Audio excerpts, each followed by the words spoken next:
Jika kita membandingkan awal pemerintahan antara Joko Widodo dan Prabowo Subianto, manakah yang lebih baik? Tentu, ini menjadi perbincangan yang cukup menarik. Pasalnya, Prabowo Subianto merupakan kontra dari Joko Widodo di masa lalu. Pengamat politik Rocky Gerung akan menjelaskan perbandingan itu dalam 3 menit. Simak video ini sampai selesai.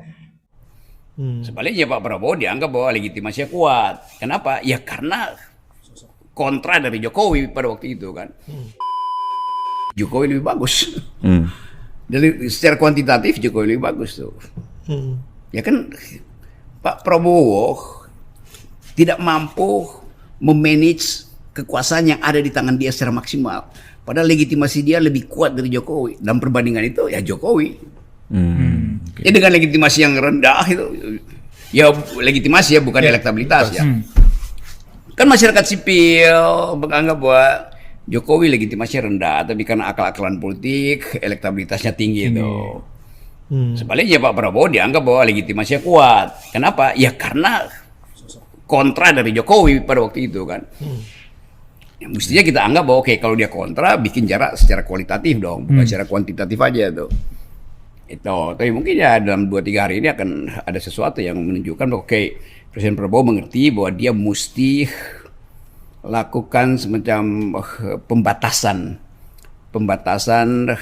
pikiran publik yang mengarahkan dia itu seolah-olah masih bagian dari Jokowi. Nah itu soal kepentingan politik ya. Tapi kalau dari segi etik ya, setahu saya Presiden Prabowo itu ya orang yang pernah tolong dia itu nggak mungkin dia khianati ya, iya, tinggal musuhi itu tinggalkan. Ya, ada semacam etik keperwiraan. Tetapi kalau jumlah dan kualitas tekanan naik, ya tentu dia mesti secara rasional juga menganggap bahwa etiknya dia itu etik yang sifatnya relatif sebetulnya kan. Ya tetap kita ingin ada coba gue cariin istilah ya. Paling nggak sinyal bahwa arah kebijakan itu dihasilkan oleh percakapan intelektual. Arah kebijakan itu hasil dari pertengkaran yang rasional tuh.